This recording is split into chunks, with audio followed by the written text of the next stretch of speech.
Será que você sabe o que precisa saber sobre leis de Newton para fazer o Enem? Olá, eu sou Rodrigo Trevisano e a gente vai olhar rapidinho os conceitos iniciais que envolvem as leis de Newton.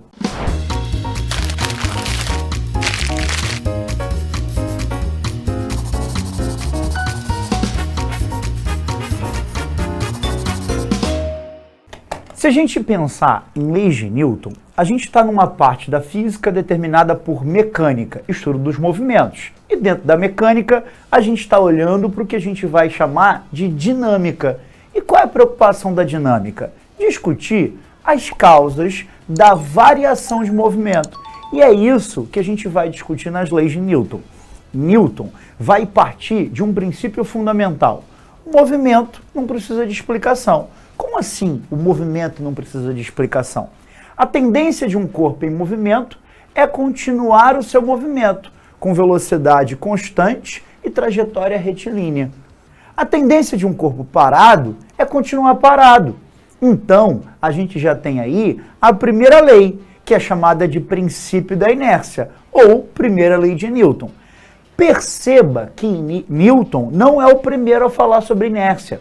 Então, o debate que envolve a inércia é um debate já comum, já construído por alguns pensadores anteriores a Newton. Newton vai formalizar e vai conseguir explicar o porquê, mas perceba que o movimento não é mais a questão. Por que o movimento não é mais a questão? Porque se um corpo em movimento tende a continuar o seu movimento com trajetória retilínea e velocidade de valor constante, esse movimento já é algo que não precisa mais de explicação, porque é assim. No universo, de um modo geral, é assim. Um corpo em movimento tende a continuar o seu movimento. Qual é a grande questão quando o debate é sobre leis de Newton? É que as variações de movimento não são naturais, não são comuns. As variações de movimento vão ser explicadas através de uma ação. Ou o que Newton vai formalizar com a expressão através de uma força externa ao sistema. Caramba, que frase bonita, eu só não entendi nada. Vamos com calma. Imagine você, um corpo parado tende a continuar parado. Primeira lei de Newton. A menos que uma força externa ao corpo aplique nele e faça com que o seu movimento varie. Perceba. Com uma ação externa ao objeto, eu sou capaz de variar o movimento desse objeto. Essa é a segunda lei de Newton, que vai ser chamada de maneira mais popular, como o princípio fundamental da dinâmica, que é aquela chamada força resultante é igual a massa vezes aceleração. Dá uma olhadinha aqui no quadro. Se a gente está falando de segunda lei, a formalização é força resultante é igual a massa vezes aceleração. Primeira coisa que a gente tem que chamar a atenção aqui, essa relação é uma relação vetorial. O que significa isso? A força resultante e a aceleração apresentam a mesma direção e o mesmo sentido.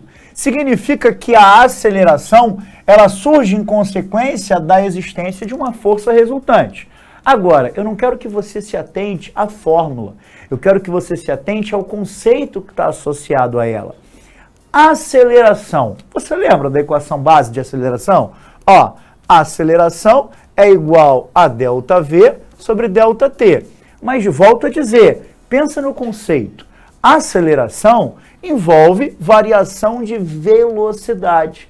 Então perceba que a existência de uma força resultante faz com que a velocidade varie. Percebe? FR, força resultante, é igual a massa vezes aceleração. Se a gente substituir aqui, força resultante é igual a massa vezes ΔV sobre ΔT, significa que, tendo força resultante, a gente vai ter variação de velocidade. E a variação de velocidade aparece para a gente aqui, através da aceleração, mas na verdade a gente tem que pensar na prática o que está acontecendo. A aplicação de uma força resultante faz com que a velocidade varie, ou seja, faz com que o movimento do objeto em questão varie. Força resultante é capaz de produzir variação de movimento. Ou o que a gente lá na frente vai dizer que impulso é capaz de variar o movimento. Perceba, ó, se eu colocar aqui dentro a relação da variação de velocidade, eu vou ficar assim, ó, força resultante é igual a m delta v sobre delta t. Passando para o outro lado, ó, força vezes delta t é igual a m vezes delta v. Vou dar um salto quântico agora, ó, de vários assuntos, porque no momento que você aprende a lei de Newton, acha que acabou, discute várias outras coisas e lá no final aprende um conceito, né, um debate da física, chamada de impulso e quantidade de movimento. Mas, na verdade, é isso que Newton está preocupado em discutir. Variações de movimento. Olha para cá. Força vezes tempo. Ó, impulso, m delta v, variação da quantidade de movimento. Ou seja, aplicar uma força num certo tempo faz com que o movimento varie. Então, ó, é isso que Newton quer discutir quando postula as 3 leis de Newton. Eu estou preocupado com o movimento? Não, movimentos são naturais. Um corpo parado tende a continuar parado, um corpo em movimento tende a continuar o seu movimento, com trajetória retilínea e velocidade constante. Mas um corpo parado, de repente se movimentar, ou um corpo se movimentando, de repente parar, não são processos naturais, então eu preciso de uma ação externa a ele. Eu preciso de uma força resultante para conseguir variar o movimento. Tendo força resultante, vai ter variação de movimento. Ou seja, tendo força resultante, vai ter aceleração, vai ter variação de velocidade. Sempre que eu tenho impulso, eu tenho variação do momento linear ou da quantidade de movimento. Agora, a terceira e última lei de Newton. Na verdade, não é a última. Por quê? Você, né, que já está mais espertinho na física, sabe que Newton vai fazer quatro leis. A quarta é a lei geral da gravitação universal. Contudo, quando a gente entra na dinâmica, a gente começa com as 3 chamadas de princípios gerais da dinâmica, tudo bem? A terceira lei de Newton é a chamada ação e reação. E o que Newton vai trazer para a gente nesse debate? Toda ação, toda produção de força, ela sempre vai estar associada, pelo menos nesse debate de nível médio, em pares. Ou seja, quando eu chuto uma bola, eu aplico uma força na bola. Só que o problema é que o contato entre esses objetos, quando eu chuto a bola, né? Quando eu aplico uma força na bola, ele sempre vai se dar em par.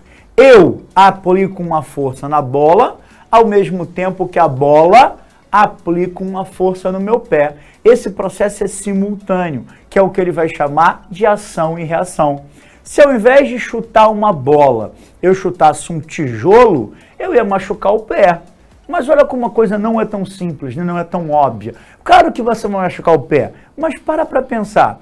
Se eu aplico uma força no tijolo, eu não deveria machucar o pé, porque a força ela foi aplicada no tijolo.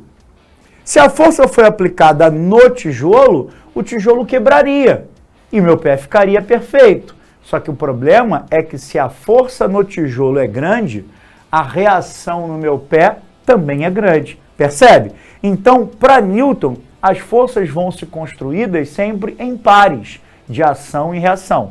Essas ações e reações, elas têm a mesma intensidade, mesma direção e sentidos opostos. O mais importante é que elas não atuam no mesmo corpo.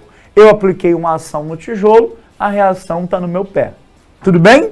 É óbvio que eu não ia conseguir falar tudo o que você precisa saber sobre leis de Newton em 10 minutos. Mas se você quer saber mais, venha fazer parte do nosso time. Venha ser aluno do ProEnem e se inscreva no canal, ative o sininho, que tem muita coisa legal para você acompanhar a gente aqui. Fui!